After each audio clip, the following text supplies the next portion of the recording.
This is already the 9th session, and it's the last as an individual topic, as we will see. There is one more coming in November, which will be a wrap-up session. The Year of Mental Health was brought to you by Dr. Rajni Vohra, curator and editor, long-lasting member of Ecocivilisation, and of course, entrepreneur, and a very progressive woman from India who I have a privilege to observe how she grows and how she is spreading her wings. The other co-organizer is Eleftheria Kakambouras, and she is our Ecocivilisation ambassador for Europe. And we've known each other for many years, and Eleftheria, it's been an incredible journey we've done together.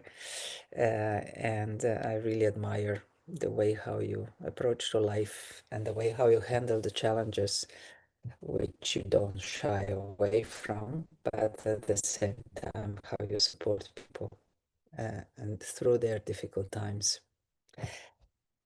And the reason why three of us got together and really put forward this year of mental health was to first put mental health as a pillar of resilience and sustainability within the eco-civilization movement. We realized that so many things depend on mental health of individuals, teams, communities, and all these topics have been in-depth discussed throughout the year. But there was a very sincere motivation as well, which was to break stigma for a better quality of life. Around mental health, we realized there is a lot of stigma, and we really wanted to go beyond. And today's session is just another proof how important this topic is. And I'm really looking forward to hearing the discussion that will evolve in today's session. Last but not least, we are also motivated by empowering stewards of societal and civilizational change, meaning that those that want to co-create from their real full 100% creative self, they need mental balance and mental health issues. They need to be dealt with, or let's put it in other way. We're inviting us first and everybody else to first recognize what are the blockages to our creative self, and second, how to connect with others to deliver much more than each of us is capable of doing. We live in a very specific times, and how better than put this through different natures that humanity is now challenged by. We were part of nature 100%, many hundreds of years ago, thousands of years ago, 100,000s of years ago. And then for various reasons, we started to create this new nature too, which we call today communities, being cities, villages, or any other types of communities. And we started to detach ourselves from nature. We started to create our own rules based on which this new type of nature too started to evolve, started to grow, and started to deliver. And in the last couple of decades, we started to create yet another nature, which I call Nature 3, which is really the virtual systems that we managed to create with the help of technologies. Again, these virtual ecosystems have their own rules. They have little to do really with the communities that we used to. And we see that especially now with the fast emergence of artificial intelligence. So it's a big, really question how we as humans who grew up, who are still very closely connected to nature, who grew up in villages or cities or other forms of human communities will all of a sudden find themselves in this completely new concept of nature in the virtual space. So yes, right in the intersection of all these three is this modern human. I mean, it's really hard not to become completely schizophrenic, is it? Because it's so many rules, so many different habits, so many different frameworks and behaviors. It's a really big question how to really cope with all this, and who am I in the middle of all these different stories and different rules. So here we are. We're trying to tackle a little piece of this new role that humanity found itself in. And today, Ecocivilisation is really the movement. We call ourselves as a disruptive global cluster of people who care, because we really care and want to see how we as humanity can coexist in all this diversity, still stay a human being, and not cause too many negative externalities.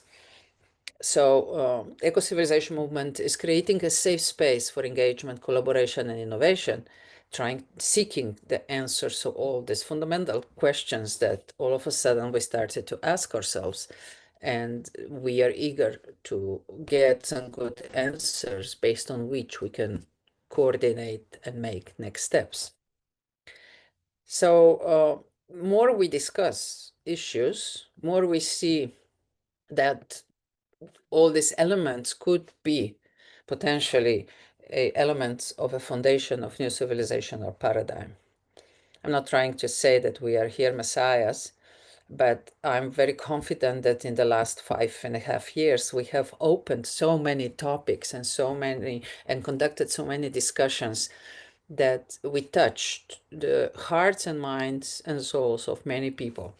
And we could already see the results of these engagements all over the world. As you might know, that we are today in 52 countries, and some of them are really active, and they're already not only talking but delivering on the ground level the changes we're talking about.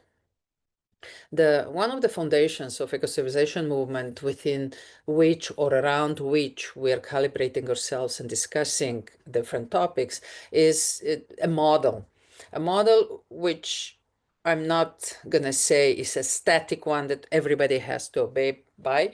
No, it's a model that is challenging our minds and inviting us. We are here to imagine the society we want to live in. And this is just one of those moments of imagination. And could you imagine society consists of structures like this instead of economy, finance, education, health, and so on? But can we focus our activities on being societies, consciousness, relationships, and land, where all these functions that we are now so vividly surrendering our strength to are becoming, in this model, just dynamic processes which we use and constantly reshape and constantly adjust in order to allow being societies, land, to flourish and consciousness to grow and expand. So it's just a thought. So I hope somebody else will get inspired and try to imagine his or her vision or their vision, and that's how we're going to all grow together. So in the search for answers, and with our growing interest in the intangible layers of our coexistence, we identified mental health and recognized it as a fundamental part of human well-being. And that's why we said that this is a really necessary tool for resilience and survival. And as we will learn today, also for a collective health. So today's topic, the intersection of culture and mental health, overcoming stigma in multicultural workplaces. It's definitely one of the more challenging one. And without being too smart on this topic, because I'm really eager to learn from you, I did take a look at some major trends, or let's say some major statistics that apply to this topic. And it's interesting that according to the World Health Organization, roughly 1 in 4 people globally will experience a mental health issue at some point in their lives. I'm not sure if this is really for the entire world or is just for the Western world. I didn't have time to really check much deeper, but no matter for which part of humanity this applies, it's a pretty big number. At least that's how I see it, because this was not a topic of a broad discussion when I was young, when I was a kid. So it has to do something with the life that we have developed. And that's why this year of mental health, it's gaining its importance even more. The stigma associated with mental health remains also a significant barrier. For example, in a study published in the Journal of Occupational Health Psychology, many employees reported fear of social exclusion or job loss in their if they disclose mental health problems. I hope we will address this today as well. And a survey by the American Psychological Association found that about 60% of employees felt uncomfortable discussing mental health issue at work. And research also indicates that minority and immigrant groups often face higher levels of stigma and barriers to mental health than people who are native to the environment within which they are experiencing these challenges. So more than enough arguments for today's deep discussion. I would also just like to say that not only that this topic is being more and more present at every workplace, I also want to say a big thank you for everyone who co-created this year of mental health, because today is the last session in the series of variety of topics. However, as I said before, there will be a wrap-up session where all the speakers will be invited again to join, and we will bring all the lessons and learnings together on the 20th November of this year, again, Wednesday at 3 o'clock. We will allocate a bit more time to it, and we'll go through all the learnings and hopefully have a really good discussion. And I'm also hoping to set the course for 2026 with some more action-oriented engagements within the Ecocivilisation circles, or through our friends and speakers, and through their own efforts. Doesn't matter which way we are taking this, and the most important thing is that we continue to engage. So I hope that today's speakers and whoever is listening to this session, either online or later on through social media, please join us, and we will continue to communicate this through social media. So before I finish, I'd just like to bring an additional attention to our already committed action for 2026. There is a book in progress, Mental Health, the Soul of Humanity, by multiple authors. We hope that also today's speakers will join with their contributions, and we hope to publish it in late spring next year.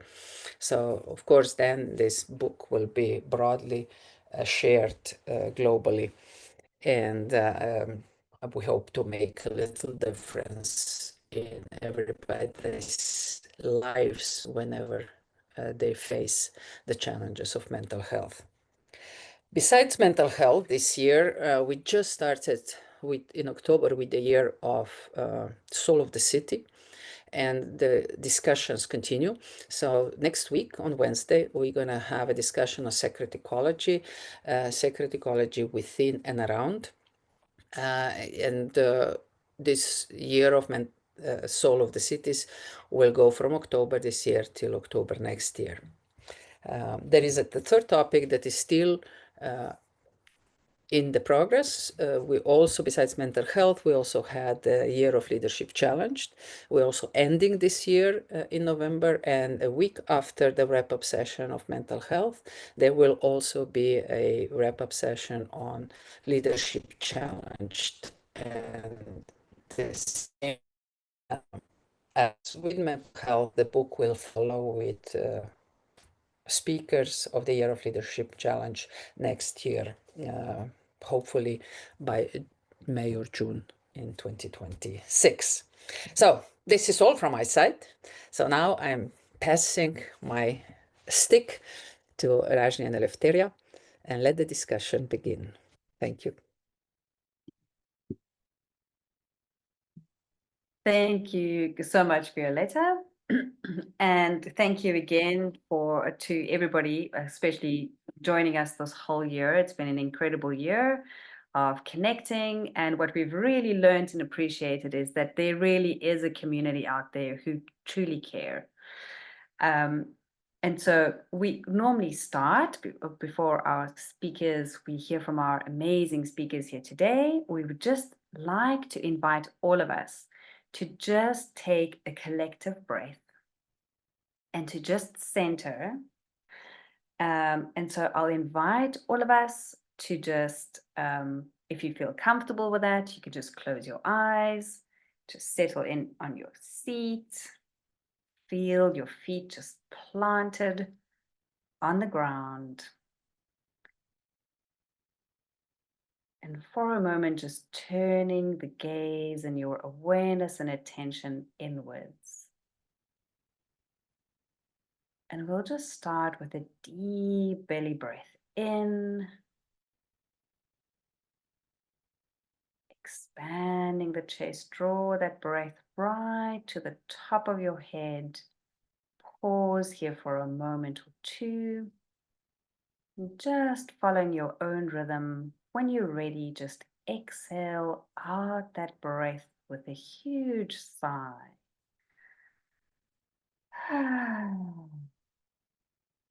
Just letting the day and the week stuff flow away from you.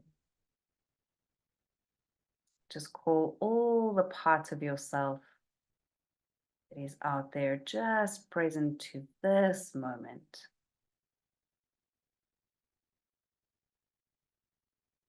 Just allow the gentle rise and fall of your breath to just bring you to a deeper and quieter, still place. And I will now just offer you the excerpt of some words from a song called Radiance by Jai Uttal and Ben Leibach. And the invitation here is to just listen and receive whatever resonates for you. Peace to the inner and outer environments. Peace to the 5 elements within and without.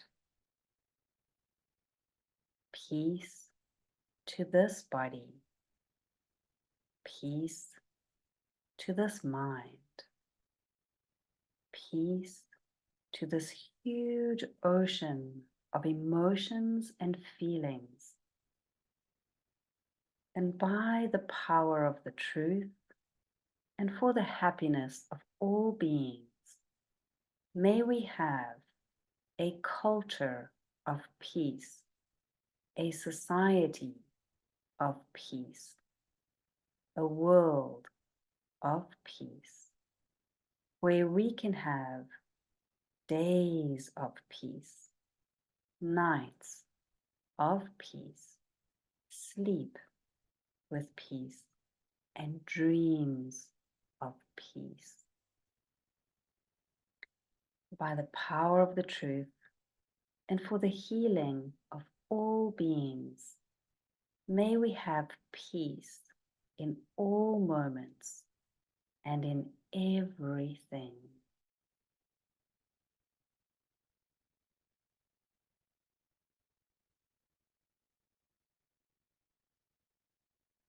Then just another deep belly breath in.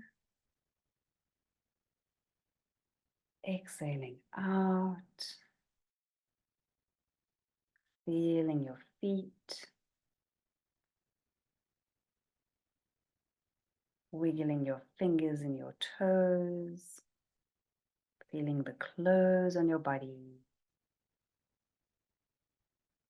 Bringing all of yourself back into the room, gently opening up the eyes, seeing through the doorways of the heart.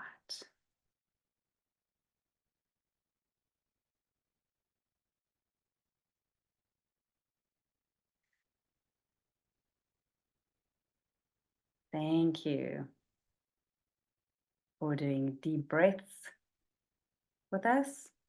All of life breathes together. Now I'm going to hand over to my collaborator, colleague, Rajni. I'm handing the stick to you. Thank you. Thank you so much, Eleftheria, for that beautiful and calming moment. And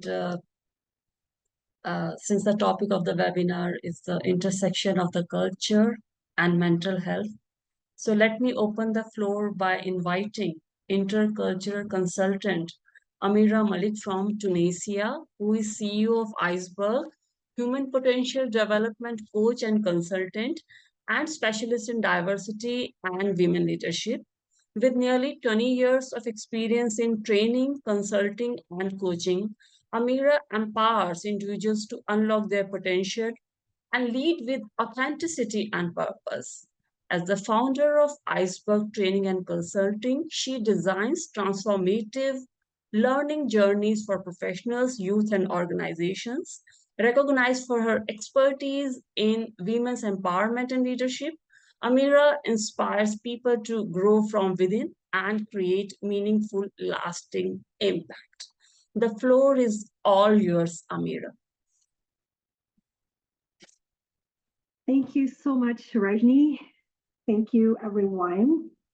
So thank you for the nice presentation. So the intersection of culture and mental health, and today that's what I will be exploring. It's mental health through the lens of human potential and culture. So today I'm coming with my hat or cap, sorry, of coach consultant in human potential development, wearing my lenses of language and culture studies. So we'll be looking at how culture shapes the way we perceive, express, and cope with mental health challenges in the workplace. I'm going to focus more on the workplace, as what I'm going to present is more reflections coming from my observations during training and coaching session. So thank you for the opportunity to share my thought and reflections on this subject. So my presentation, as I said, is a personal reflection. So there is no factual science based on it. So it's just drawn from my experience. I'm going to start with the first confusion that I hear a lot is mental health and well-being. These are terms we hear more and more in HR departments and corporate settings. But the question is, are they a trend, a need, or an obligation? That's the question. So through this lens, I'll share 5 key insights from my field experience. They are 5, let me call them moments of reflection on how culture shapes the way we understand, express, and especially support mental health at work. So basically, the outline of my presentation is going to be on 3 parts. The first part's in how cultural beliefs shape perception, vulnerability, and emotional expression at work. Then shedding light on language and how words influence the understanding and the path to healing also. And of course, talking about going beyond stigma to creating spaces for recovery and authenticity in the workplace. So let me start with the trigger. What triggered me to jot down these 5 insights and to think about them? The triggers are, as I said, experience, and I cannot hide it. Like in every coaching session, I'm reminded that mental health isn't just about the mind, it is about meaning. So, and meaning here in the workplace is always filtered through culture. It's always perceived, interpreted, understood through cultural perspective. So behind every conversations about performance, there is a kind of invisible story, that human story of how we cope, how we connect and care while trying to deliver, to manage, to lead, and even to belong to the company or to the group or to the team. So through my work with the professionals and leaders across diverse organizations, I've seen how cultural lens profoundly shapes the way we experience and talk about mental health. So I've noticed how differently people define human experiences. So, for example, what feels like vulnerability for one person, it might feel like dignity for another. And what looks like calm, or what we call calm professionalism in one culture, it could be also interpreted as emotional distance in some other context. So all these differences show up every day in meetings, in emails, and even in silence. Silence has different interpretation in this cross-cultural world and multicultural teams. So this influence how people deal with and express their stress, the way they ask for help, or even simply showing up as themselves. So let's start with one reflection. I'm trying to move to the second slide, and here to ground the idea, I'm going to ask a very simple question. So this is a question that we ask and answer every day. How are you? How are you doing? What's up? Are you okay? But at the end of the day, what does being okay really mean? And who gets to define it? So I'd like to take the example of how we often to respond this in my culture with the Tunisian dialect. So in one of my coaching sessions, I asked the client how she was feeling. She smiled and she said, I'm okay. But her tone told a completely different story. So I proceeded and asked her, okay, so what do you mean by okay? She said, Alhamdulillah. Alhamdulillah in Arabic means I thank God. And that's one of the most common answers when it comes to this question. I digged a little bit deeper into what she meant. So my goal was trying to make her connect with her internal feelings and emotion. And then she said, simply, I've learned to always say that, no matter what. Like for her, doesn't matter if she's good or not good. What matters is always saying that, alhamdulillah, thank God for everything.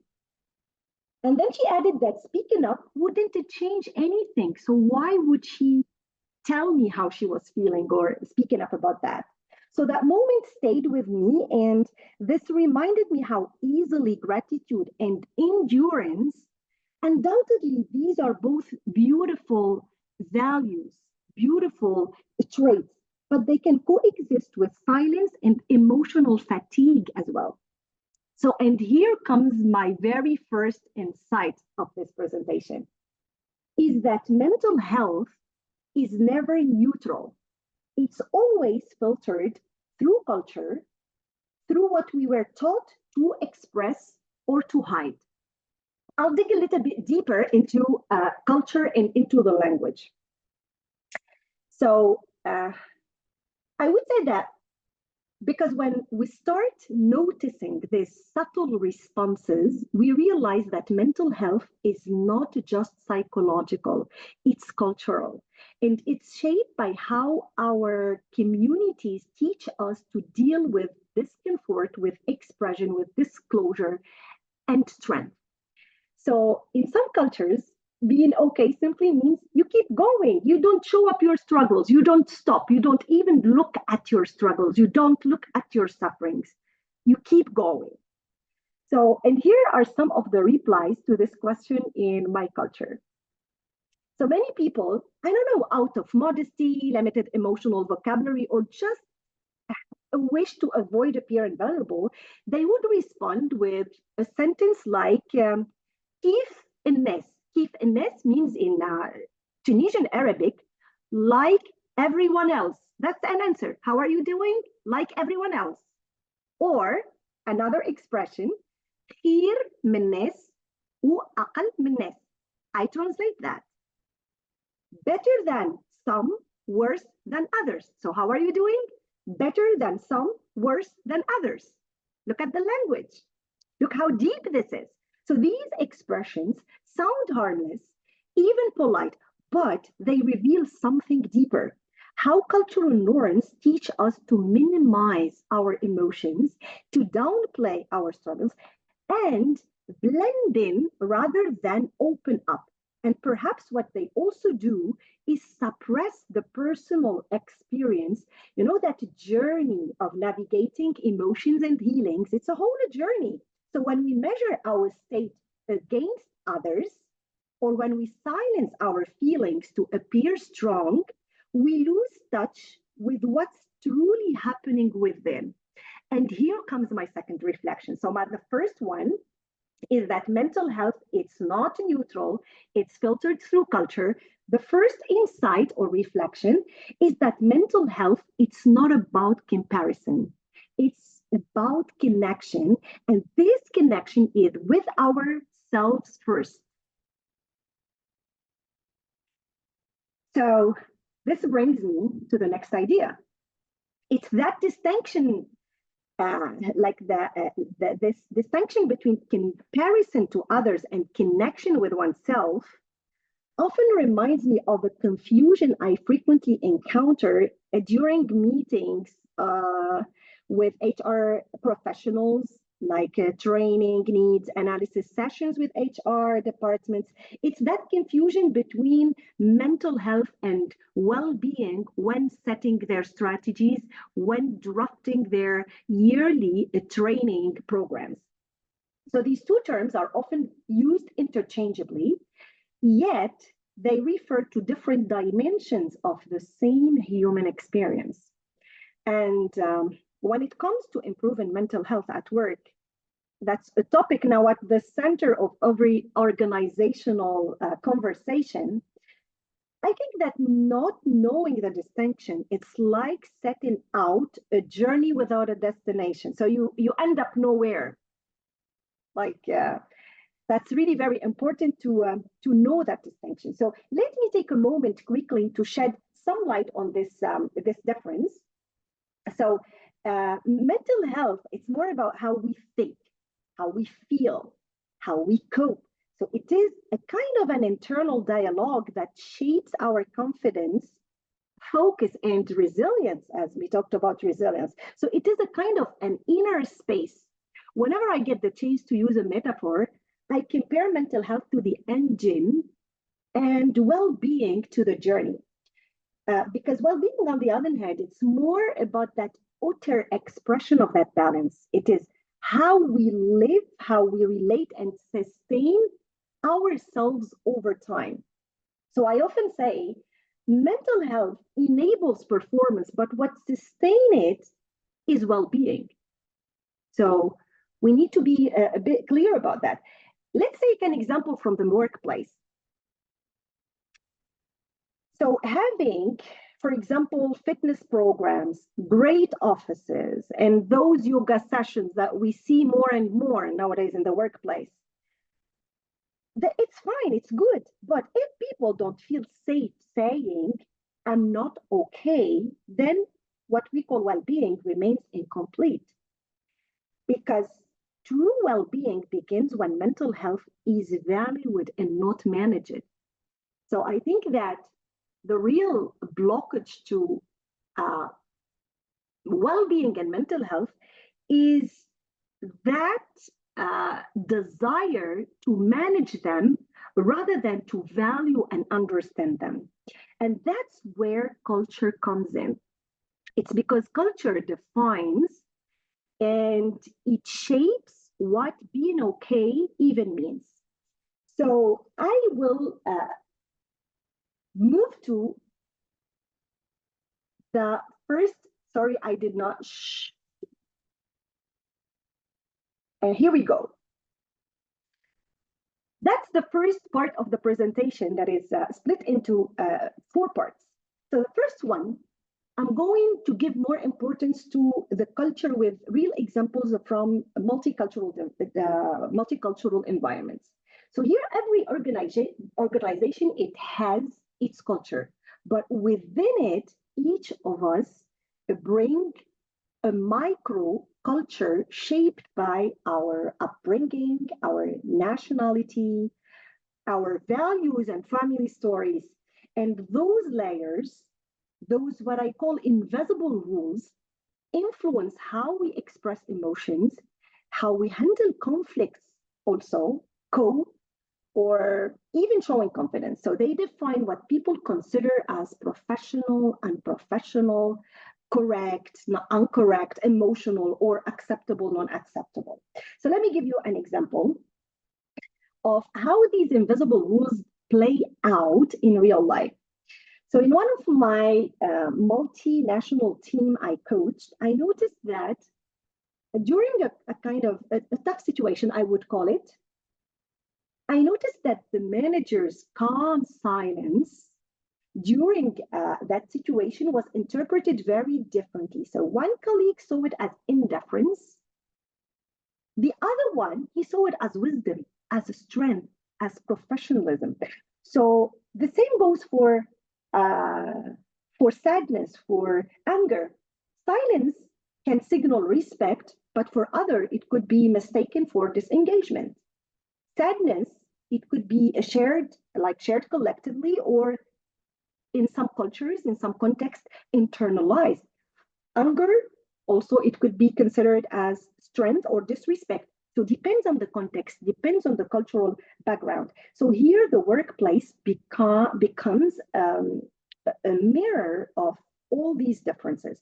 So what is considered a normal between parentheses behavior in one culture, it may seem cold in another or even too emotional in a third. So before labeling a behavior as normal or abnormal, I think we need to just stop and ask, is it truly personal or simply cultural? So the second part of the presentation or observation turns around the stigma and emotional expression. So mental health stigma exists in every culture, despite different ways, but still it does exist. It just wears different forms. So in many corporate environments, we glorify resilience, but we rarely create space for recovery. We applaud those who push through, but hesitate when someone pauses to breathe. Like, what is he doing or what are they doing? So I've coached brilliant leaders and managers who could talk very easily about quarterly results, about new technologies, about fancy topics, and even complicated metaphysical subjects. Yet they found it almost impossible to say, I'm exhausted, I am tired. So they would struggle just to say, I'm not okay today. And that was, or that is, my third insight of today, is that mental health is not universal. That's a myth. Mental health has different faces, and we need to understand each face in its context and within the dynamic. So the root cause, another example about mental health and how it is seen or how it is perceived. Mental health in some cultures equates spiritual weakness, and that's very, very common. And I hear a lot these comments when a person express their kind of lack of ease or uncomfort or mental illness or struggles. So it is interpreted as a lack of faith, lack of spiritual practices like prayers, like mantra, or any other form of connection to the spiritual world or to the superpower or to God, Allah, what we call. So here, it's kind of linking mental illness to shame or to loss of honor. And this is doubled when it concerns a woman, when a woman is struggling, is the subject of the struggle. So the root cause beneath these behaviors is perception. Some more examples. When it comes to emotional openness, it is often mistaken for fragility. So those who speak up their struggles, they are fragile, they are weak. So they need to work further on their character. They lack character. Silence, though, it's rewarded as wisdom, as professionalism. We have some cultures also equate expressing emotion with authenticity versus weakness or lack of authenticity. Seeking therapy in itself, it could be considered as a weakness, as a lack of self-understanding. In some other contexts, is considered as self-care. So you see, like we have different really, we need to look at the topic from different angles. So the message we often send in the workplace is subtle but clear.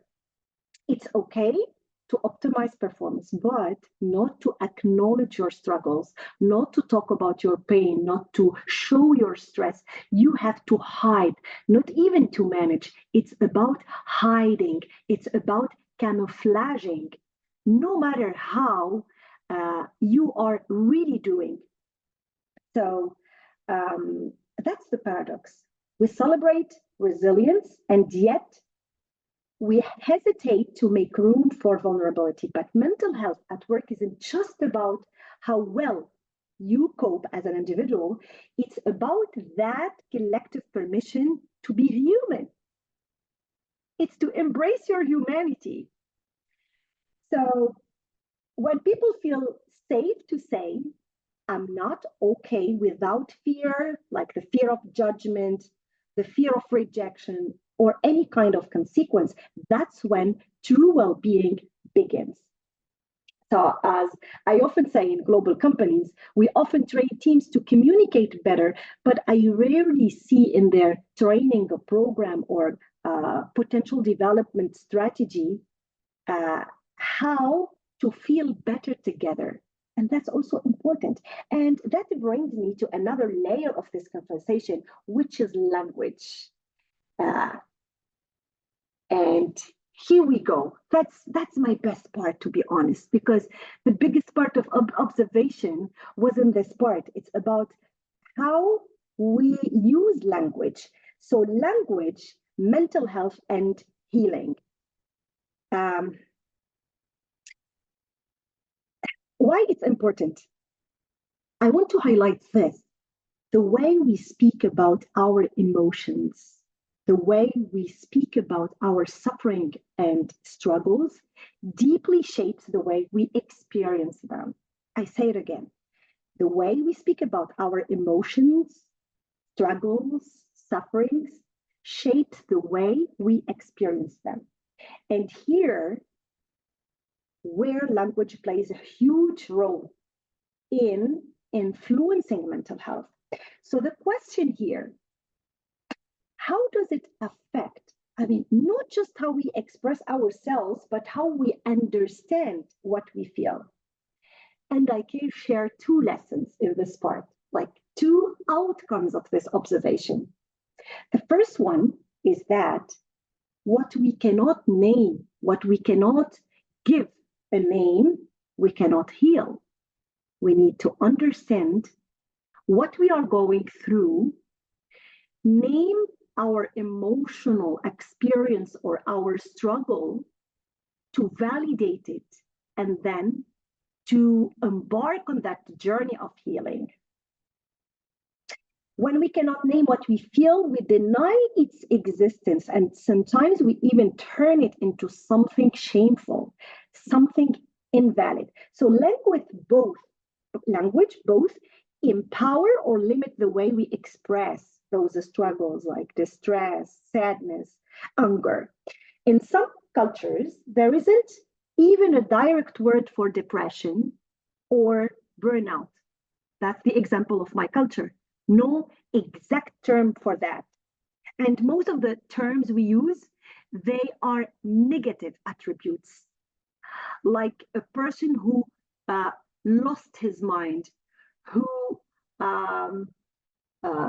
even who lost his life, to say that the person is going through a depression. So people would internalize their emotional experiences as failures. Others describe anxiety as just simply a heavy heart or a blocked energy. And sometimes the way we talk about emotions can even reflect what we believe about them. I give you an example of an engineer that I once coached. He told me that saying I'm tired means I'm lazy. So I would never say that. I would never say that I'm tired. That sentence has stayed with me. And in our work together, we try to reframe it into something new. I am human and recovery is part of excellence. I need a break to refill, let's say, my energy tank. And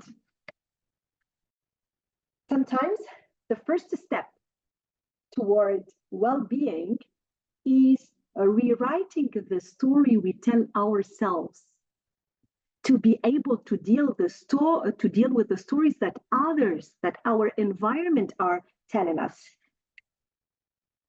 The second lesson, I like this one. It's also it has to do with the cultural beliefs that we use to explain mental illnesses or unbalanced mental health.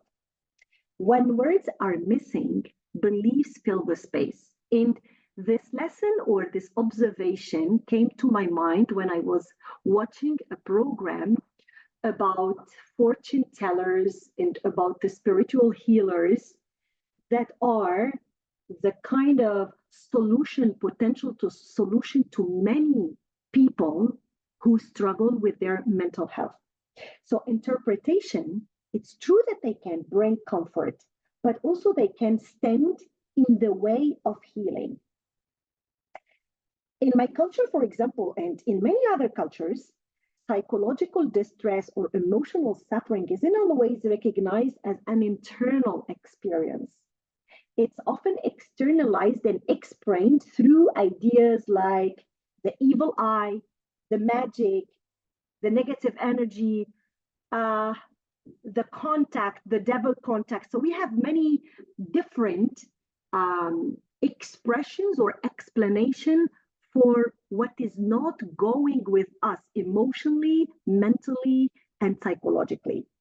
So these interpretations, it's true that they can offer comfort, because they provide another meaning or another different narrative for something we cannot control. So it gives us the illusion that we are controlling through our understanding of what is it exactly. So that's a personal understanding, let's say. They can also create distance from the self. That's what kind of fuel my observation, because this delays self-awareness and hence it delays healing as well. So when we see pain as something done to us rather than something happening within us, we make healing really kind of more difficult to embark in, because we lose that chance to listen, to connect to ourselves, to reflect and to grow.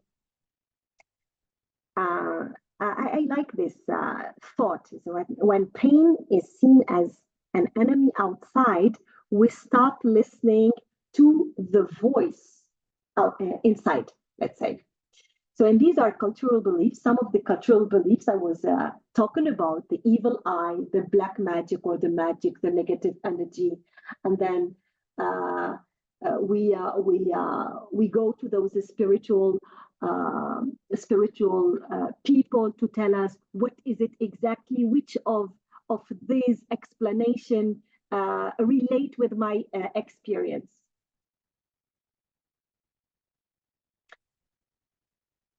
The fourth and the last, no, not the last, but before the last part of the presentation is with regards to cultural humility in multicultural workplaces. So misunderstandings around mental health happens all the time. It's normal. Whenever we have diversity, there are misunderstandings about certain things. So people often interpret behaviors through their own cultural fears. I remember once during the annual feedback sessions, one of the managers that I'm working with, he has a direct personality, and this was reflected even in the way he gives feedback. So he was more of a manager who gives direct feedback.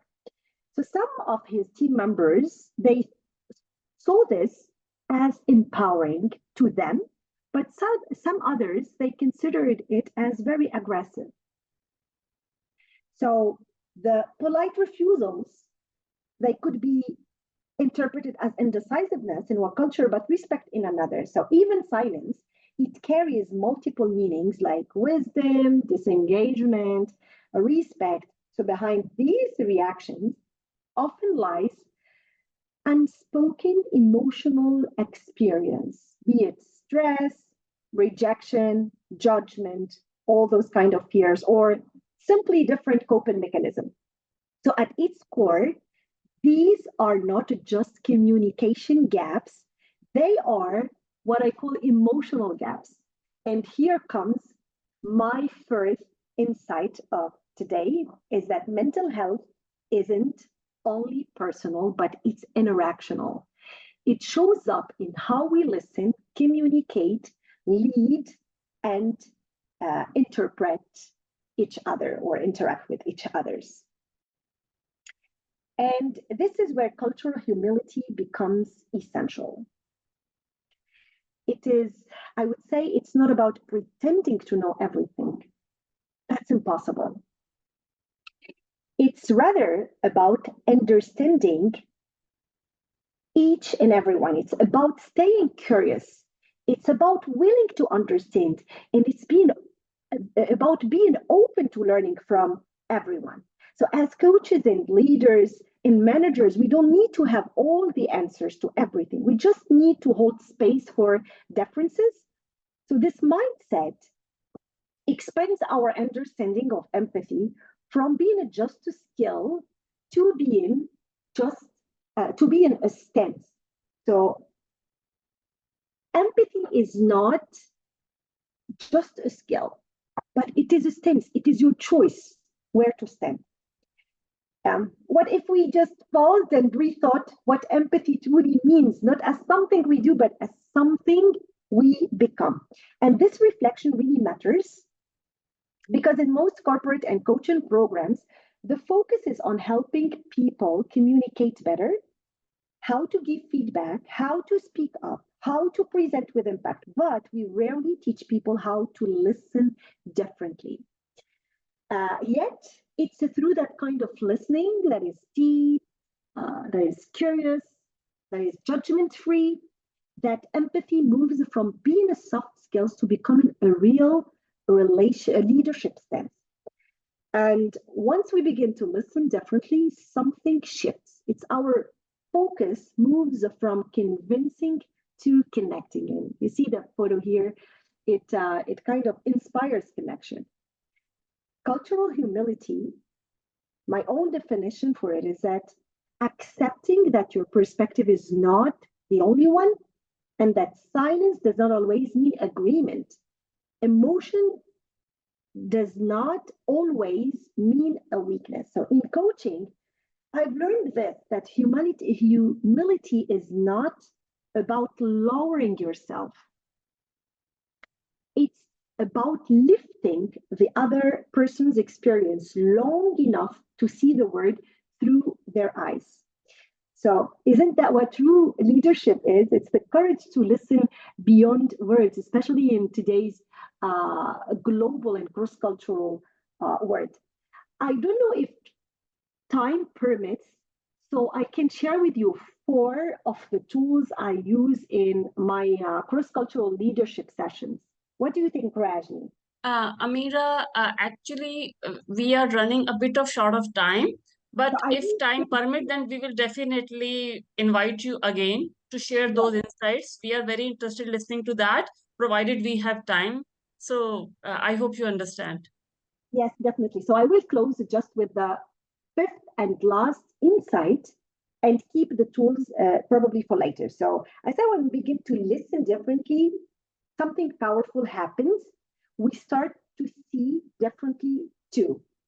And the last, let's say, the last insight is when it comes to the people, when they feel seen, they no longer perform out of pressure. That's what I observed in the workplace. So they start to contribute out of purpose. I will skip this part and go straight to the 5th and last insight from my work with professionals in a multicultural environment is that mental health is not a weakness, it's rather a window into our humanity. So I will just end quickly with this thought, is that understanding difference, that's where leadership truly begins. And because listening across culture is not just about empathy. That's what I hear a lot. It's true. Part of it goes to empathy, but also to leadership, to true leadership. So thank you again for offering me the possibility to share my insights. Thank you. Thank you so much.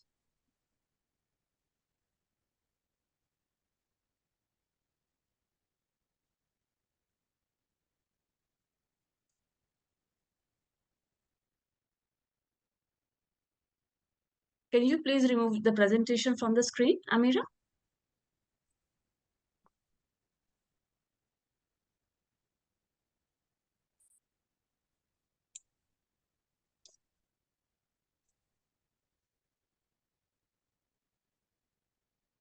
Thank you. Thank you so much, Amira, for such valuable insights. And I have got a question for you, but I have kept it for the last question and answer round. But in case my friends Eleftheria or Violeta or anyone from audience have got some questions, then I would invite them to ask. Yes, sure. I'll keep it at the end as well. But it's a very well described situation, so worth discussing at the end of the session. Thank you. Right. So, Amira, we request you to stay with us because we are coming up with 2 more great presentations. And now I would request my friend Eleftheria to introduce our second guest. Thank you so much, Rajni, and thank you so much, Amira, for such an enlightening discussion and presentation. It's my great pleasure now to introduce to you our next speaker, Olga Mukhina. You're going to have to let me know whether I'm pronouncing that correctly, Olga. Olga is a leadership consultant, a team coach and facilitator. She works with multinational companies and helps them to unlock people potential and build high-performing culture. With a background in HR at McKinsey & Co. and Resonance Capital Investment Bank, Olga has led regional and global teams covering recruiting, people development, talent management, and succession planning. She's passionate about DEI and acts as a mentor to young female leaders. Olga also holds numerous professional qualifications from internationally recognized institutions. Born in the USSR and raised in Russia, she has lived and studied in the UK and France, worked with clients across Europe, Turkey, Central Asia, Middle East, and Africa. And since 2017, she has been permanently based in Slovenia. Olga, I hand over the floor to you. Thank you, Eleftheria. I hope you see my presentation. And to be honest, it's a little bit challenging for me now after such a beautiful presentation we had. And I realized that probably I will tell about the same, let's say, aspects of mental health and culture. But at the same time, I think I will still use a different approach, different case examples. And I also would like to talk a little bit to discuss different perceptions we have in global regions. At the same time, how cultural values may influence the way how we manage our mental health and well-being. So, and being a consultant who works with multinational companies, I would probably share with you some best practices I've seen in my clients. So, it's again about culture, it's about human nature, and it's about mental health. So I would like to start with a question to our participants. Just think about the situation. You need to explain in your native language the term mental health. So what words or expressions would you use for that? Whether it would be neutral, positive, or rather negative, how would you explain to other people who don't know your language what mental health would mean? If you wish, you can share your thoughts in the chat, but please do mention what country you are from, or you can just reflect on that. And yeah. I would be curious to see some answers in our chat, if there are anyone. Aha, psychiczne zdrowie. Super. Thank you, Violeta. Yeah. Is it neutral? Is it positive? Is it negative?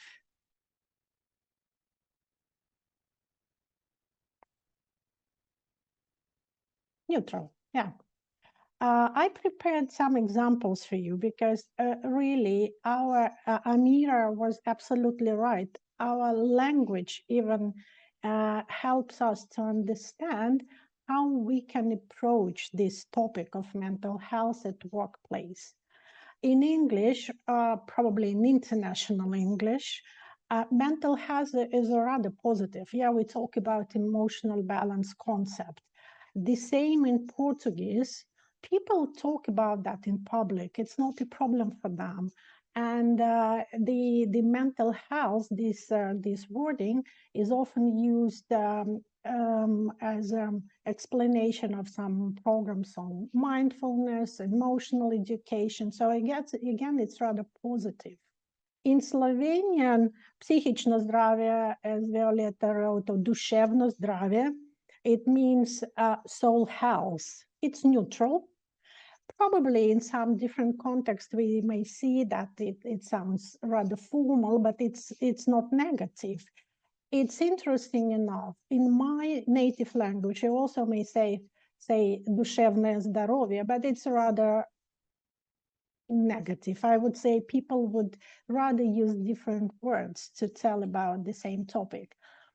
Talkish could be neutral in theory, but people rather avoid talking about that openly. You can share some issues, but with very close friends or family or people you know and trust. In Arabic language, Korean language, it has a really strong negative connotation. And sometimes it's really taboo to use these words because it means by default that you talk about someone who is mentally unhealthy immediately. So, and again, people try to use different words, probably something like, I'm under stress, or this person is under stress. And the negative connotation actually influences, again, not only the way how we perceive mental health, but also whether we are ready to talk about that, even with people who we know. So we can say it can be about self-care, mindfulness, mental well-being, self-expression in a balance, but it could be something about spiritual imbalance, inner struggle, like psychological, emotional struggle, weakness, sickness, mental problem. So it's really depend on the bigger cultural context. And if we want to change the situation, we want people to be more aware of that and feel absolutely safe to talk about that, especially at workplace. We need to use, let's say, balanced approach. We cannot just say people, oh, it's okay. In our company, you can always talk about that. People who were raised in cultures where it's a taboo, it's not enough to support them. And imagine that you were in the situation when you really were under emotional stress and you needed some help. Who did you approach? How did you sort of deal with this situation? Because again, culture is like a filter. It's not only about how we perceive the mental health, but also how we see who should be involved in that. Is it my personal problem? It's my individual issue, and I have to deal with that myself. Or it's community, yeah, but community can be close community, my family, my friends, or it's wider community. We talk about society. Who is supposed to help? Or it's probably some professional circles, and it might be not only psychotherapists, it may be some religious, spiritual professionals, really someone who can help me, especially in the situations where I cannot control the situation and I don't know what strategy to cope with that I can use. And we need to remember that usually we have really different cultural understanding what is okay, what is normal. But at the same time, even in different cultures, we do have positive intention, whatever culture you are. The majority of people, we may demonstrate different behavior, but intention behind it is always positive. And let's talk about three, the conflicting, I would say, pairs of values. There are cultures where well-being is promoted or working hard is promoted. I was raised in a culture where my parents worked hard, my grandmom worked hard. I was supposed to work hard if I want to be respected. Second pair of values, it's emotional expressive cultures or cultures so-called cold cultures, yeah, where self-control, keeping professional face is a value. Or how we perceive time, we like to live in the moment, we focused on present, or we focus on future and we want to sort of invest in the future. Yeah, these cultural values can be subconscious. We may be not aware of them, but they really shape the way how we manage mental health. And let's talk about that. And let's start with the first pair, well-being versus working hard. Well-being, it's called, if you read some books about cultural dimensions, it's called cooperative cultures. And in the core idea here that well-being and mental health is a shared responsibility. The better individual feels, the better community, company, team, society would be. So mental health is a normal part of healthy life. It means that it's absolutely okay. For example, in Denmark, people feel safe and comfortable to talk about stress in the workplace. They're more ready to discuss with their colleagues whether they need some support, and actually to ask for help is absolutely culturally acceptable. And now let's have a look at the opposite. Again, it's not good or bad. It's just different cultural values. People who were, let's say, I like the word culture. It's what kind of habits were cultivated, yeah? For example, in my case, my habit cultivated by my family is I am hardworking person, yeah? So it's in competitive cultures like Japan, Hungary, USA, where we focus more on our high performance, effectiveness, achievements, and personal resilience is important, but it's my private matter. And I'm supposed to manage that individually. And the consequences of that, it's hard for me to ask for help. And what is more dangerous, I notice the symptom of stress when it might be too late already. I'm so close to burnout.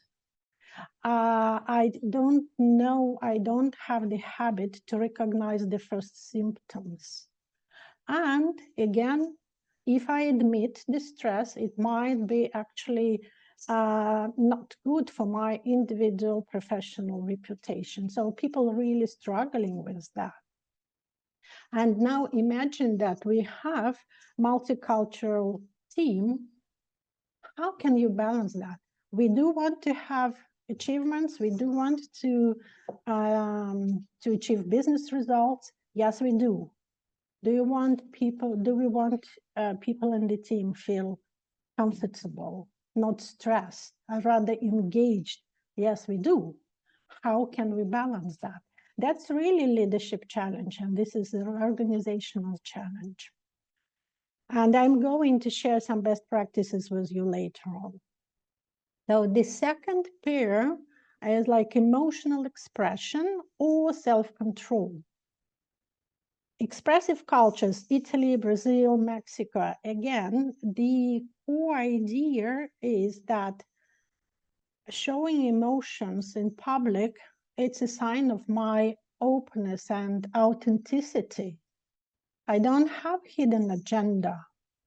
And it's not only because I'm so open and this is my personality, it's a part of social connection. It's a part of how we communicate with each other, even without words. We can show our emotions through face expressions, through gestures, etc. And again, conversations about stress and mental health may be more natural in families and communities, yeah. And I think in Latin America, it's even it's promoted this emotional expression because you may hear people say, like, you just let it out. In safe environment with your friends, with your family, you don't bottle up these emotions because it's unhealthy. And now let's think about, I don't know, Finnish or Japan person who works in Latin America. He was cultivated in different environment where keeping face is a value because it's a self-control. And this is a signal of your maturity, you're adult, you're a good professional. Because it's unprofessional to show your extreme emotions in public. Yeah? And again, it should be managed privately. So people in these cultures, like Japanese people, for example, they have even special expression, like you do keep your emotions because you care about social harmony. You don't want to disturb other people. You respect them and you want them to feel okay, so your emotions should be kept. Yeah? And again, it might be difficult for people from these cultures actually to find the good words to express their feelings. And it might lead to some somatic symptoms. They don't know how to handle that, but it's constant headache or sleeping problems. And again, it may influence the team morale, people around you, and business performance. So how to balance these two extremes? If you work in multicultural team, you have people from different cultures. And last but not least, our orientation to time. Countries with more focus on present, like living in the moment, Spain, Latin American countries, people value enjoyment, relationships, spontaneity. And the mental health is really, it's the way where you're supported through people around you, through connections. You sort of feel your energy is replenished because you are in constant contacts with other people, yeah, in close communities. And but this spontaneity sort of doesn't allow people to think about mental health in the long term. Comparing to future-focused cultures, I was talking to one of my colleagues in Germany, and she said, like, oh, it's a good, I just shared that I was invited to Ecocivilisation to talk about mental health. And she was saying, like, yes, I also plan some mindfulness training program in 6 months. And I was like, what, 6 months? Probably you should do that somehow before. So really, people from these cultures, we prioritize mental health as really like a project. Yeah, we want, we live in quite predictable and stable environments, so we think we can plan sort of preventive measures like coaching, well-being programs, and this is encouraged. And again, stress management, mental health is a means to sustain our effectiveness because we're more focused on productivity and performance, not only now, but in the future as well. So I gave you just a few examples of that. And think about what is accepted in your native culture if you need to cope with stress, you have some issues with mental health. What would be accepted and what behavior would be considered as abnormal, not accepted at all, what it would be? I'm just conscious of time. I don't know, probably, yeah, I'll just go to the benefits that to the best practices companies can use.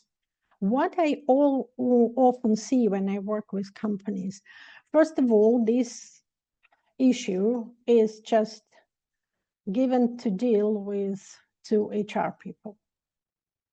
They sort of responsible for corporate culture, well-being, etc. But it depends a lot on leadership as well, because unfortunately, very often HR people, so they are nominated to be responsible for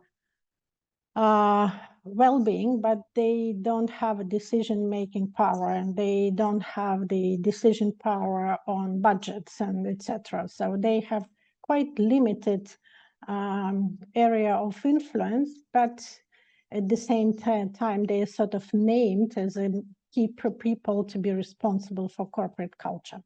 And what HR people do,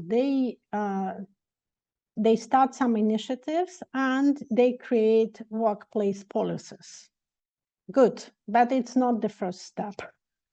Why we need to involve the leaders on different levels of the organization? Because first of all, we need to think about the culture where really open dialogue is supported, where we can use different language and adapt the language if we know that we have people, even the minority group, but people who come from cultures where mental health is taboo.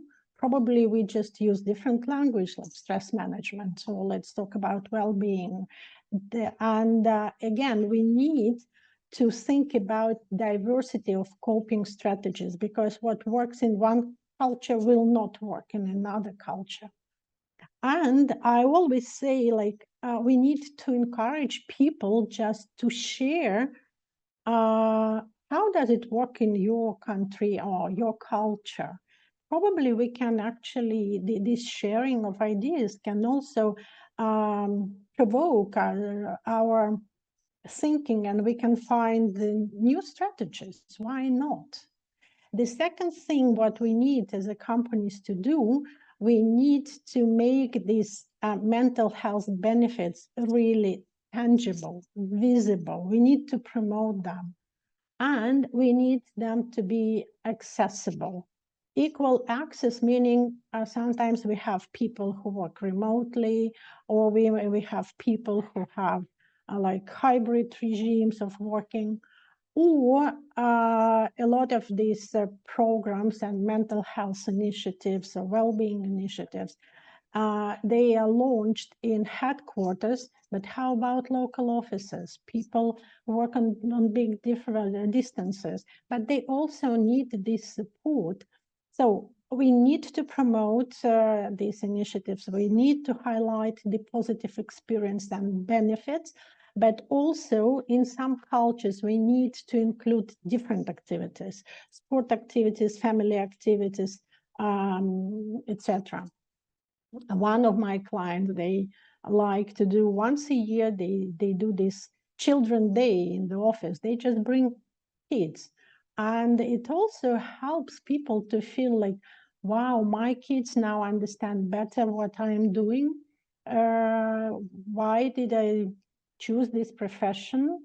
And they're proud of their parents, and parents so happy to see that kids feel absolutely interested in what is going on in this company. They are included, etc., etc. It's just one of the initiatives, but it really creates a good emotional background across the whole company. Then the third step is think about different mental health resources. And first of all, train managers to be also think about their own resilience, their own coping with stress, and also how they can help their team members, how they can notice some first signals, how can they start these difficult conversations sometimes. And also, companies need to provide multilingual support because not everyone, especially in local offices, speak very good English, and people can feel uncomfortable if they send to just English-speaking training programs or whatever. Again, safe channels to ask for help. Directly or anonymously, and also provide various learning resources, face-to-face, online, short programs, really models of different programs on mental health, well-being in general. I know some companies, they do like a year program, just helping people to create healthy habits, because habits takes time to create, yeah, and companies really support their employees, and then you can come with the policies, yeah. But also we need to be aware that policies related to mental health and well-being, they should be integrated to they should be aligned with other policies, like what's about performance reviews, what about leadership culture, etc., etc. And again, use this cross-cultural diversity. Ask people to create probably peers group, do regular evaluation by the whole company, by different teams or different functions. It might help people actually to be more involved. They don't expect just company to do something. They become more proactive. They suggest what company can do for them. They start to share their own ideas. So my takeaways or conclusions. Mental health awareness is growing, which is great. And our conversation today actually shows that the landscape is changing, thanks God. However, we should be still sensitive to cultural elements. We cannot use this one size fits all approach. No.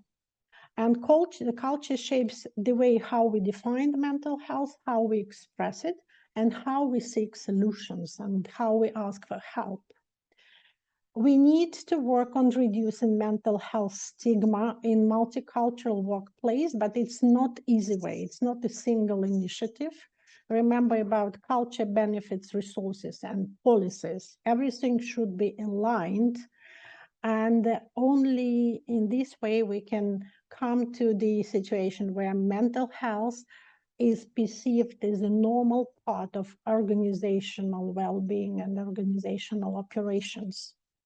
And I'm sure that if we continue conversations like we have today, we will help companies or society create more inclusive and supportive environment when everyone feels respected, not only at workplace, but really in society. And I think we need to talk about that even in schools and education system. We should start early, not just when people come to work.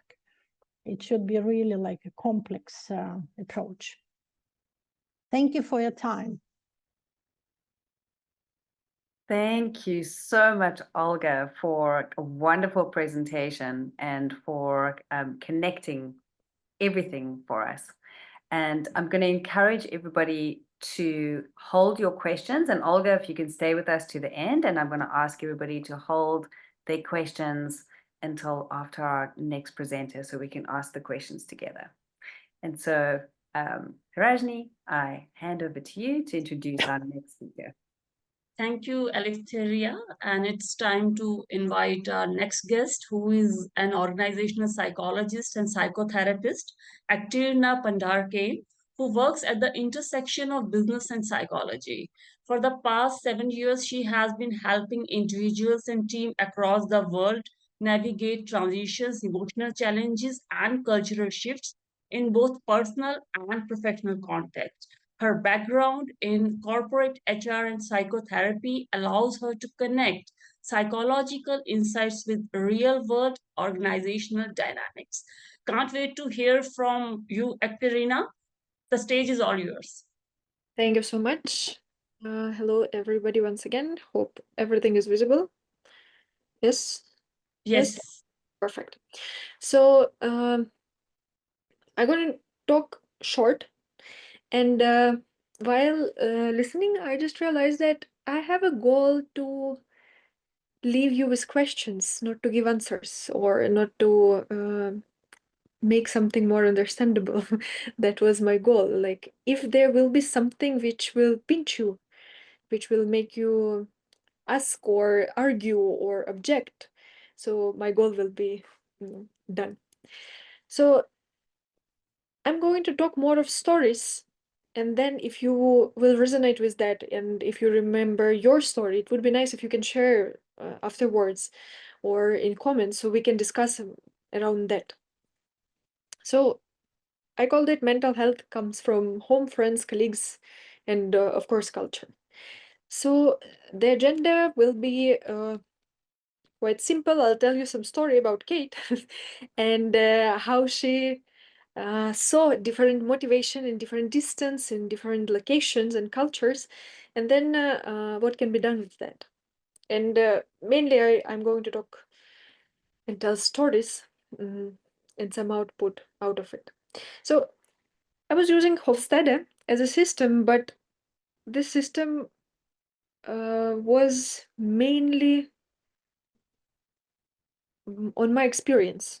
So somewhere it might be aligned and somewhere it might be controversial. Again, the goal is to be left with questions.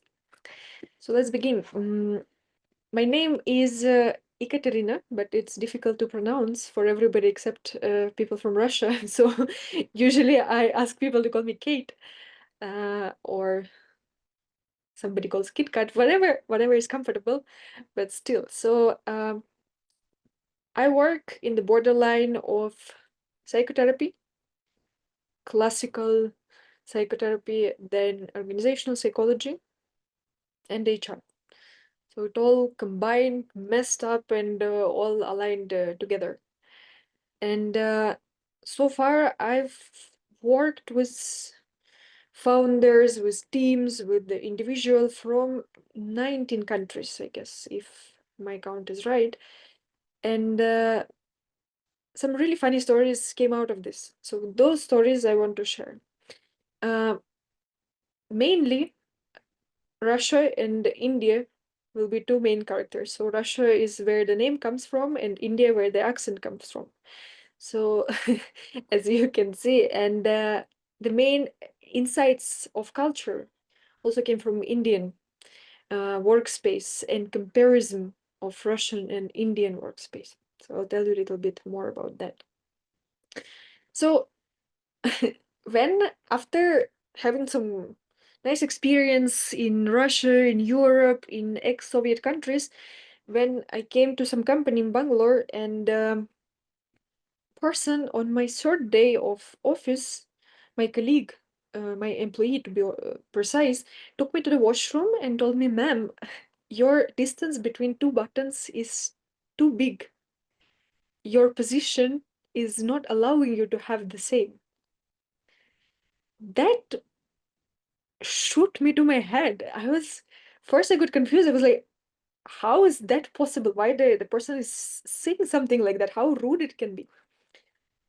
Then after coming down, then I realized that power distance came from this kind of things. For example, in India, you are not supposed to be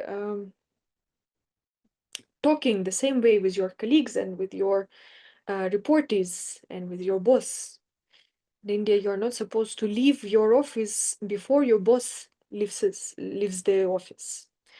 Or whenever people were leaving before 7 or at 7, we were joking that they're taking half day. So it's normal to stay after working hours, especially before COVID. After COVID, things changed, but the jokes are there and the culture is there. So the distance is there. And oppositely, in Russia, during summertime when it's hot, it's a high time for some dresses and some really space for showing like of abilities. So, and then it never comes to the relationships. It never comes to maintaining the space around. Why am I talking about this in general? Like, how is it connected to mental health? So again, before session, while preparing, I was thinking, if I talk about mental health in general, how would I explain what is it? Like, what is exactly mental health? It's such a big word, such a like general something. It's like universe. Then I asked ChatGPT, how do I explain? Okay, didn't think that much. And ChatGPT told me that this is how we think, how we act, and so on. Then I got a little frustrated because mental health, it's not how I think, it's how I organize the life. So, and this organizing the life is the core meaning for me, and maybe for some of you. How do I organize the life, and how do I benefit, or how do I struggle because of me organizing the life in some way? So power distance has a big role in that, if we're talking about organizational space. Then motivation. Motivation was a big fun for me. So I was working in some consultancy in Russia and Europe, and we were talking mainly about non-material motivation, which is more about developing, which is more about growth, personal growth, where I can write in CV how much I have done on previous workspace, so it allows me to get better hike in the next space and do something, meaningful. And when I was having some chat with a client from Kurdistan, Iraqi Kurdistan, he told me that this is some nonsense, that they don't have this system. They work to expand, they work to get money, they work to like some different kind of motivation. Or when, again, coming back to Indian workspace and how it organized, when I'm talking about motivation with Indian founders, startup ecosystem in India is huge. When I'm talking to people from India, they're like, obviously it's only money. It's like the first answer which comes. And here we see the kind of organization of workspace which we hardly find in some other places. For example, yearly hike. India was the first country where I have seen companies like regularly do that. Half-year hike, 6-month hike, or 12-month hike. It's a regular process to keep the motivation on. Or in India is very high appreciation motivation. When people get to know in front of others that they need it. And in general, Olga was speaking about that, about relationships which are maintained in the company. I would say, for example, in Russia, to get things done is more important than to continue relationships. Oppositely, in India, relationships are more important than things are getting done somehow. It will be get done. And within that, huge amount of uncertainty comes because we decided something. And then we keep chatting, and there's a joke that IST, the Indian time, it's not Indian standard time, it's Indian stretchable time. So then we keep chatting, we keep having good conversation and good relationships, but things are not getting done. And first years of my experience in India, I was getting so frustrated. I was like, how can you survive in this uncertainty? Because in Russia, uncertainty avoidance is 90%. In India, it's just 40%. And people who comes, like there are a lot of companies of oil in India, Russian companies, if you're talking about that, with the Russian employees dealing with Indian vendors. How big is the level of anxiety? It's insane. And oppositely, when I'm speaking to Indian founders, they're saying that Russians are crazy to have deal with. They're not reliable because they're aggressive. They're very straightforward. And here the question comes: how to organize the life in the way that it's suitable for everybody. So I'm giving example more of Russian Indian culture, but for example, I had some client from Armenia, and he was telling me that you cannot fire a person because it's a question of relationships. Because you cannot hire a person who was working for you for 10 years. Even if he doesn't perform, even if he doesn't show up at workspace, you just can't, because it's a matter of respect. So from country to country, it's different. And it's nice if you can write in the chat also like your reflection on this and maybe your stories of this also. So the question is how to organize the life. That's the main question. And considering that mental health isn't one size fits all. And this is what also the Amira was speaking about, that it depends on cultural lenses, it depends on the house we were raised in, it depends on the colleagues we have in. So if I was working for like 7 months in the South Indian company, my accent will be there with me for the rest of my life. This is how it grows up, and this is how the health grows up in some way. So how to organize the life and what the leader can do, because Olga was also saying about that it's not only HR who is responsible for that. They can be initiators, but they cannot be executors for that. The leaders can be the ones who organize the culture inside their teams. So what they can do, they can normalize the conversation. They can start with themselves. They can talk openly what kind of difficulties they have, what kind of stress factors might be good for others, and uh, giving more difficulties again. I'm saying over here that it doesn't show weaknesses, but at the same time, I'm just thinking that in a high power distance company, the form of talking probably will be different from the company where the distance is low. In the high distance, it will be more of suggestions, how it can be, and some other stories, some heroes which are not connected with the personality, just to be safe and to secure the self-esteem. But the goal is to make sure that the conversation is happening. That's the main goal. The form can be different. Then I would say that cultural curiosity makes a lot of sense. For example, in India, there is a celebration called Karvachot, where a wife keeps fast for her husband. And from region to region, the way of celebration will be different. The way of puja will be different, the way of dressing up will be different, and so on. So it's nice to have that curiosity of 5 years old kid, even if you're a big boss and even you have a big team. It's nice to have the curiosity of how the thing's done, how it organized, and what are the differences. And there are a huge amount of forms, again, how it can be done in different ways, how different forms of the same event, of the same celebration, or the same meaning can be organized in the same space. Then it feels safe. And then also I'm talking over here about that people need to be gave something which they understand. I had a very funny situation when Diwali, which is a huge celebration in India, people have to, like, they supposed to give gifts to each other and so on. So once employee didn't get the gift from my hands because I didn't come to his house, because the tradition is not to just give.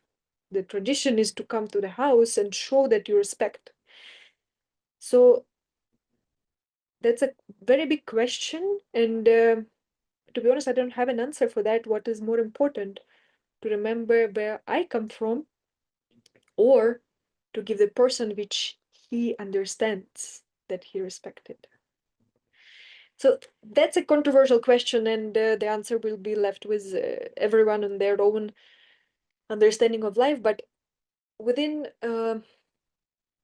my experience, sometimes I feel that it's better to give the people something which they understand rather than keep my self-esteem in the same way, because I can figure it out myself back and bounce it, remembering where I come from. But for some people, they might have it as a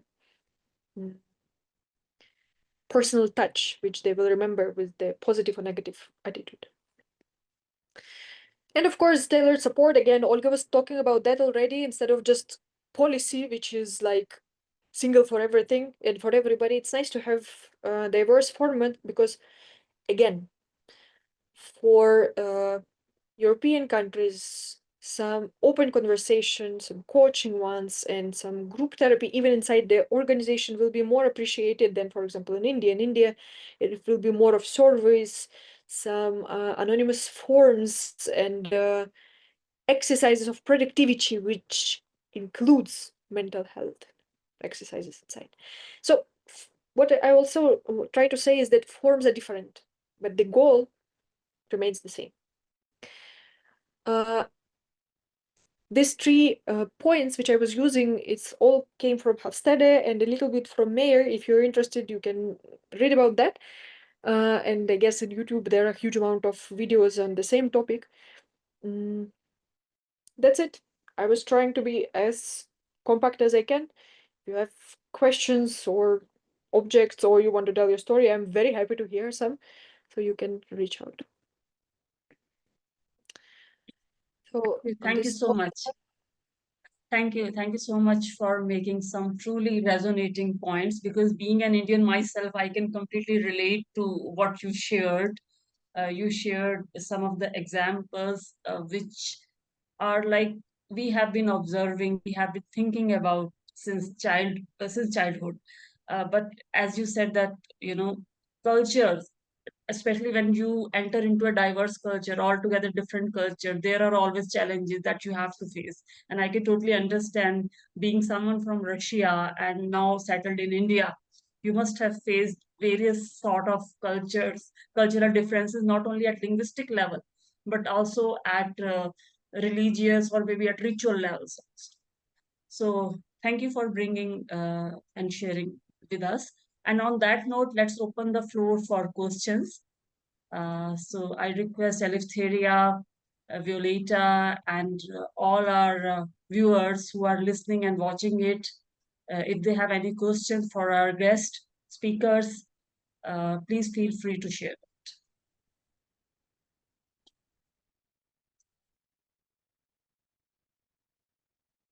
Okay, I have a question for all 3 of you. So my question is related with teaming up against someone who comes from different culture, and unfortunately that is not uncommon in any part of the world. It happens everywhere, and when it happens within organization, it often creates a very toxic and hostile environment, and especially it becomes you know uh, that's not at all a good situation for the person who is on receiving end of it. So I just want to understand from your point of view, your piece of advice to maintain emotional stability and avoid mental stress and just focus on work in situation like this. What would be your advice? Can we start with Ekaterina?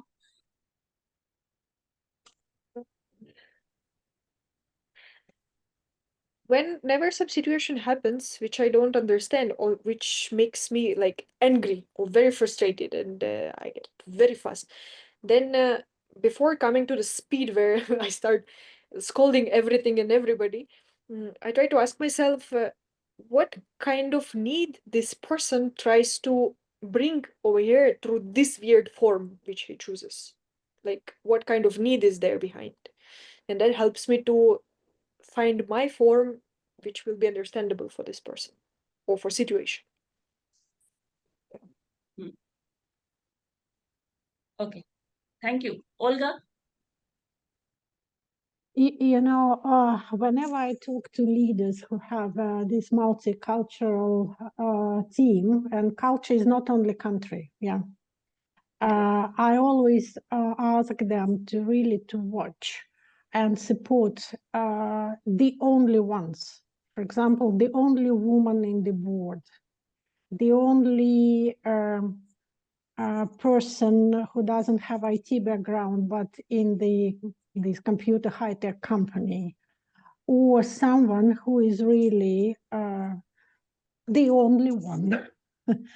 And don't think that if the person is silent, the person is happy. Again, talk, check. Start with yourself, show that you are approachable as a leader. To this person who is the only one, I would say, like, don't be frustrated if something, if you have this misunderstanding. Again, it's normal, but rather explain not only what you did, but what the intention was. Because sometimes people forget about intentions. Right. And we know that behavior, actions, we interpret based on our cultural experience, not based on this person experience. Yeah. So explain your intentions, and also be patient if people don't understand it. But anyway, even if you think like they don't listen to you, continue to talk, because it's somehow recorded in this group memory. So it will Right. come. It will come. Yeah. Thank you. Thank you so much, Amira. I don't know if you can hear me. Yes, you can. So actually, I will answer this question again with the cultural lens, and I like when Olga said that culture is not country. Yes, culture is cultures, and this made me think of Anna Yasmin when she said we don't see things as they are, we see them as we are.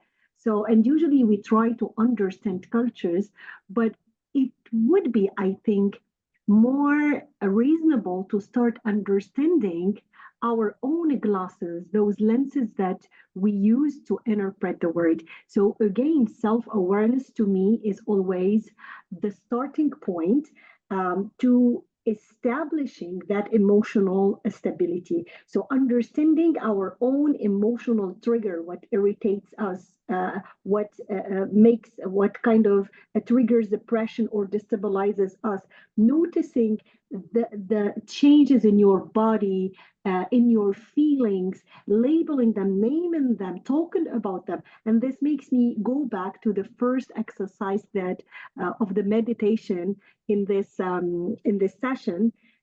It's a kind of a return to our inner world before trying to understand what is happening outside. Once the inside is under control, the outside would be also under control. I would just close with again a reflection that we talked about how culture influence how we suffer or how we experience our emotional struggles, but also I would add that also it defines how we rise, how we recover, we heal, and we rebuild meaning to our existence. Right. Right. Thank you so much. You're welcome. Eleftheria, do you have any question? Violeta, do you have any questions for our speaker? I do. Because it's a wonderful discussion. Thank you to all three of you. But I have some hands-on experiences which still leave me sort of hanging out there in the air. Like, very quickly, how do you address the situation when I was in the US when Slovenia was in war, while moving away from Yugoslavia, and I came to work very distressed. I didn't sleep the whole night. And Americans have this expression that they say, "How are you doing?" And they expect that you will say back, "I'm okay." And I said, "I'm really, really bad today." And the lady didn't even listen. She just said, "Oh, great, have a lovely day." And I said, "Janice, sorry, but I just said I'm in really, really bad shape today." And she got in complete panic, in crying, going to the toilet, and so, whoa, this is now the real situation. And it's an extreme, but it keeps happening in smaller versions of it, right? This complete different perspective of the situation. How do you start addressing this? Anyone? I would ask as whom? How do I address it as who? as a leader, as the person who says that I'm not okay, or is that American lady who doesn't get why? As whom? No, I'm saying is like there are some phrases that, for example, other cultural frameworks don't take them easily. They take them seriously. Yeah.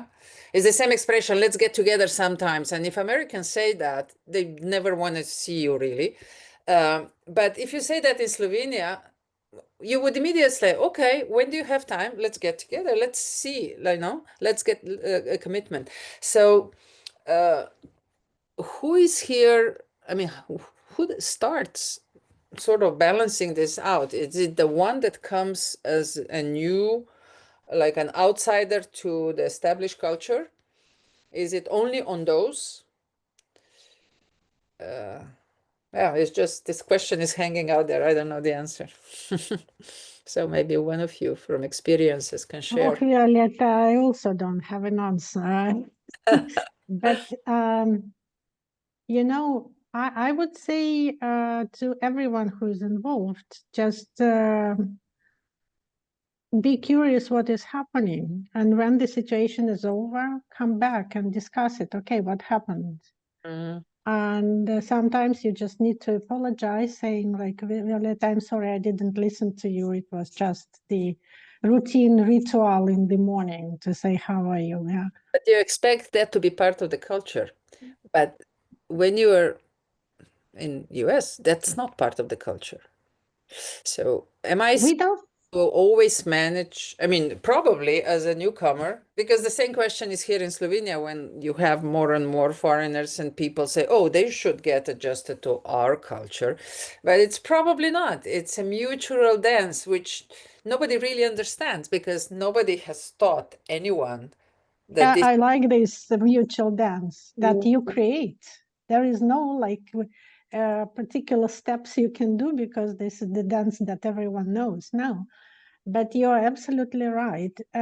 First of all, it's not just their obligation. I'm also an immigrant here. So I know what you're talking about. But at the same time, it's when I talk to Slovenian people, I say like, I love Slovenia, I speak the language, I want to live here until the end of my life, but don't mix two different things, integration and assimilation. I will never be Slovene. I will never be Slovenian woman. But I am prava Ljubljančanka, Violeta. Yeah, but So, you made peace with that. So you're the one who yeah. adjusted to Yeah, situation. I want to integrate, but I want to keep my own history, my own experience, my own cultural background, some traditions. I still cook Russian food at home. Yes. Very good. Thank you. I would also would like to add that it depends on, do I want to continue relationship with this person or not? Or do I want to find somebody who will be more understanding towards me? In that matter, I would watch it in this perspective also. Yeah, not far from my perspective. I was thinking about expectation. So probably a question like "How are you?" In some cultures, it is more a socializing way of being into interaction, but it does not mean necessarily a connection where you kind of really dig deep into sharing. So I would probably think about my expectations again, rethink my expectations, and whenever I don't feel that the space is open for me to put that burden, I will just find another space where, like, it's a kind of saving my emotional energy for spaces who can truly hold that. So I think it's expectation and understanding culture, and culture with big C. It could be personal. The person is more asking for the sake of asking and not for establishing connection.